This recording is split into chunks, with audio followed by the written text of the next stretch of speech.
শুরুতে জানিয়ে দেব, British destroyer এবং 2 বাণিজ্যিক জাহাজে হামলা চালালো ইয়েমেনি বাহিনী, গাজার প্রতি সংহতি প্রকাশ। এছাড়া রয়েছে সংকটে নেতানিয়াহু, এবার মন্ত্রিপরিষদে পদত্যাগ, ইসরায়েলের রাজনৈতিক ব্যবস্থা পতনের বহিঃপ্রকাশ দাবি হামাসের। জানিয়ে দেব, পুতিনের দম্ভ গুড়িয়ে দিল জেলেনস্কির বাহিনী। এছাড়া রয়েছে পাকিস্তানে বোমা হামলায় সেনাবাহিনীর ক্যাপ্টেন সহ নিহত 7। সর্বশেষ জানিয়ে দেব, ফিলিস্তিন ইস্যুতে মার্কিন দূতাবাসে ভাঙচুর, নিন্দা জানালো অস্ট্রেলিয়ার প্রধানমন্ত্রী। ব্রিটিশ ডেস্ট্রয়ার এবং 2 বাণিজ্যিক জাহাজে হামলা চালালো ইয়েমেনি নৌবাহিনী। ইয়েমেনের হুতি আনসারুল্লাহ আন্দোলনে সমর্থিত সামরিক বাহিনী নতুন করে ব্রিটিশ নৌবাহিনীতে একটি ডেস্ট্রয়ার এবং 2টি বাণিজ্যিক জাহাজে হামলা চালিয়েছে। ফিলিস্তিনি জনগণের প্রতি সংহতি এবং ইহুদিবাদী ইসরায়েলের চলমান গণহত্যা ও বর্বর আগ্রাসনের প্রতিবাদে এই হামলা চালালো ইয়েমেনি নৌবাহিনী। রোববার এক বিবৃতিতে ইয়েমেনের সশস্ত্র বাহিনী জানিয়েছে, তারা লোহিত সাগরে ব্রিটেনের HMS ডায়মন্ড নামের একটি ডেস্ট্রয়ারকে টার্গেট করে এবং কয়েকটি ব্যালিস্টিক ক্ষেপণাস্ত্র দিয়ে তাতে হামলা চালিয়েছে। ইয়েমেনের সশস্ত্র বাহিনী জানিয়েছে, হামলা ছিল খুবই নিখুঁত, তবে এই হামলায় জাহাজের কী ধরনের ক্ষয়ক্ষতি হয়েছে তা বিস্তারিত জানায়নি।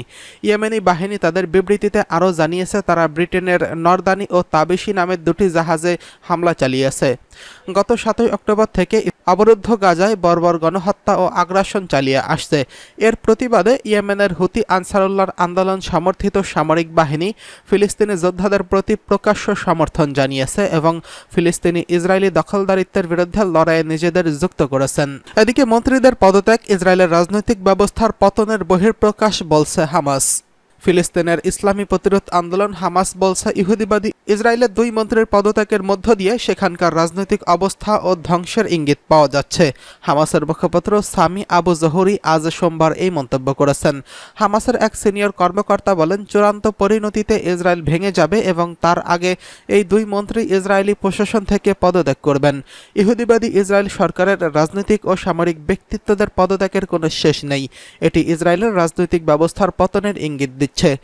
সামি আবু জহুরি জোর দিয়ে বলেন, নেতানিয়াহু বা বেনি গান্তজ যিনি ক্ষমতায় থাকুন না কেন, ফিলিস্তিনের জন্য বিশেষ কোনো পার্থক্য নেই।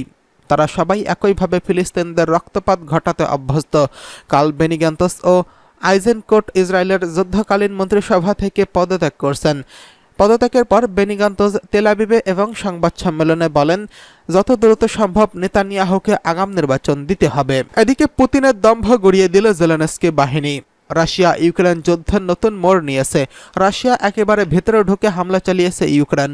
কিয়েভের ওই হামলায় রাশিয়ার সবচেয়ে অত্যাধুনিক 5ম প্রজন্মের যুদ্ধবিমান Su-57 ক্ষতিগ্রস্ত হয়েছে। রোববার 9 জুন ইউক্রেনের GUR প্রতিরক্ষা গোয়েন্দা সংস্থা জানিয়েছে, রাশিয়ার ভেতরে একটি বিমান ঘাঁটিতে দেশটির সর্বশেষ প্রজন্মের Su-57 ফাইটার জেটে প্রথমবারের মতো আঘাত করেছে ইউক্রেনীয় বাহিনী। রাশিয়ার Su-57 ফাইটার জেট স্টেলথ প্রযুক্তির তৈরি দেশটির সবচেয়ে অত্যাধুনিক যুদ্ধবিমান, কিন্তু ইউক্রেনের বাহিনী অত্যাধুনিক সেই বিমানে প্রথমবারের মতো আঘাত হেনেছে। স্যাটেলাইট ইমেজে দেখা যায়, রাশিয়ার US-57 যুদ্ধবিমান ক্ষতিগ্রস্ত হয়েছে। টেলিগ্রাম দেওয়া এক পোস্টে GUR অবশ্য জানায়নি ইউক্রেনীয় বাহিনী কিভাবে Su-57-এ আঘাত হেনেছে বা কোনো ইউনিটে এমন সাফল্য পেয়েছে। বার্তা সংস্থা রয়টার্সের এক প্রতিবেদনে এই তথ্য জানানো হয়েছে। রাশিয়ার জনপ্রিয় একজন যুদ্ধপন্থী সামরিক ব্লগার ফাইটার বোম্বার, যিনি অ্যাভিয়েশন নিয়ে ভিডিও বানান, তিনি জানিয়েছেন, US-57 ক্ষতিগ্রস্ত হওয়ার খবর সঠিক। একটি ড্রোনের আঘাতে ক্ষতিগ্রস্ত হয়েছে US-57। GUR জানিয়েছে, এই US-57 আক্তবিনস্ক এয়ারফিল্ডের পার্ক করে রাখা হয়েছিল।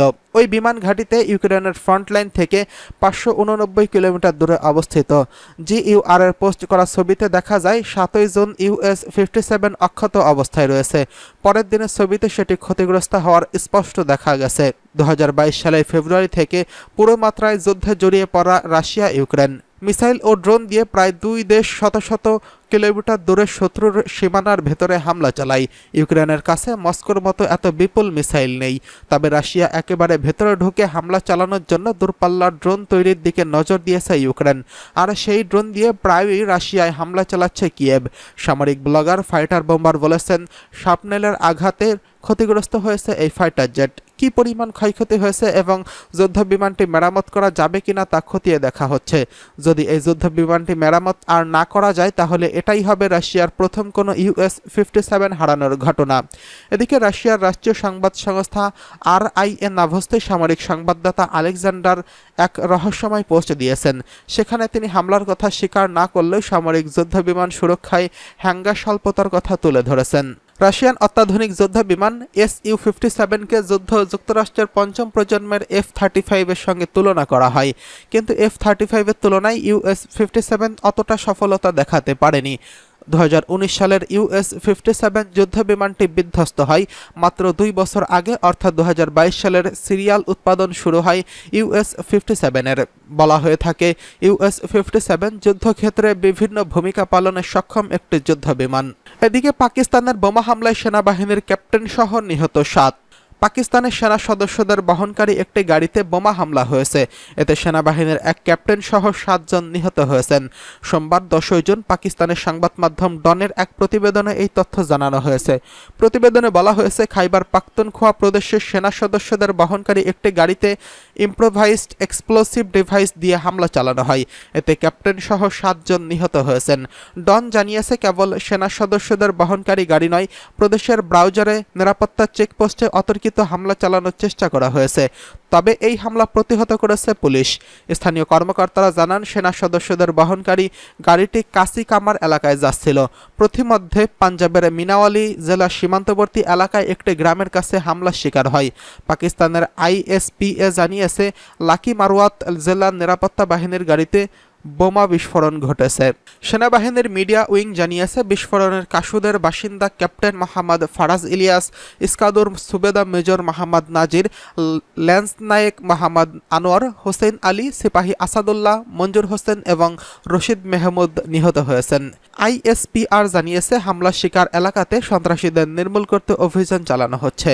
এই ঘটনায় জড়িত অপরাধীদের বিচারের আওতায় আনা হবে।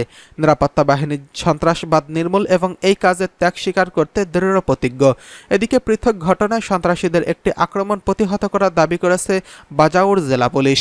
তারা জানিয়েছে, সন্ত্রাসীদের একটি দল অস্ত্র নিয়ে খার তহসিলের মিয়াগানো এলাকায় একটি পুলিশ পোস্টে হামলা চালিয়েছে। এই হামলায় সন্ত্রাসীরা রকেট লঞ্চার ও অন্যান্য অস্ত্র সরবরাহ করেছে এবং ব্যবহার করেছে। বিবৃতিতে বলা হয়েছে, পোস্টে উপস্থিত কয়েকজন পুলিশ কর্মকর্তা তাৎক্ষণিক আক্রমণের জবাব দেন। হামলায় এতে জড়িতদের খোঁজ পাওয়া যাচ্ছে বলে জানিয়েছে পুলিশের এক সিনিয়র কর্মকর্তা। এদিকে ফিলিস্তিন ইস্যুতে মার্কিন দূতাবাসে ভাঙচুরের নিন্দা অস্ট্রেলিয়ার প্রধানমন্ত্রীর। ফিলিস্তিন ইস্যুকে কেন্দ্র করে অস্ট্রেলিয়ার সিডনিতে মার্কিন দূতাবাস ভাঙচুরের ঘটনা ঘটেছে। এই ঘটনার নিন্দা জানিয়েছে দেশটির প্রধানমন্ত্রী অ্যান্থনি আলবানিস। তিনি সোমবার বলেছেন, বিক্ষোভকারীদের হাঙ্গামা বন্ধ করা উচিত, কারণ এসব কর্মকাণ্ড অস্ট্রেলিয়ার সংস্কৃতি নয়। মধ্যপ্রাচ্যের সংঘাত কঠিন বিষয় উল্লেখ করে আলবানিস বলেছেন, বিষয়টি খুবই সূক্ষ্ম ও জটিল। এটি কোনো স্লোগানের বিষয় নয়। ক্যানবেরাতে এক সংবাদ সম্মেলনে এসব মন্তব্য করেছেন অস্ট্রেলিয়ার প্রধানমন্ত্রী। যারা মার্কিন দূতাবাসে ভাঙচুর চালিয়ে বিক্ষোভ করেছেন তাদের আলবানিস বলেছেন, সেখানে তারা যা করছে তা সম্পদের নষ্ট ও ক্ষতি ছাড়া আর কিছুই নয়। জানা গেছে, সোমবার স্থানীয় সময় ভোর রাত 3টার দিকে অস্ট্রেলিয়ার মার্কিন দূতাবাসের সামনে জড়ো হয় বেশ কয়েকজন ফিলিস্তিনপন্থী বিক্ষোভকারী। সে সময় তারা দূতাবাসের জানালা লক্ষ্য করে ইট পাটকেল ছুড়তে থাকে। তাতে দূতাবাসের একটি জানালা ভেঙে যায়। নিরাপত্তার ক্যামেরার ভিডিও ফুটেজে দেখা যায় বিক্ষোভকারীদের শনাক্ত করা হয়েছে বলে জানিয়েছে পুলিশ। বিক্ষোভকারীরা দূতাবাসের দেওয়ালে ফিলিস্তিনিদের পক্ষে প্রতীকী প্রতিরোধের বেশ কিছু স্প্রে পেইন্ট করেছে।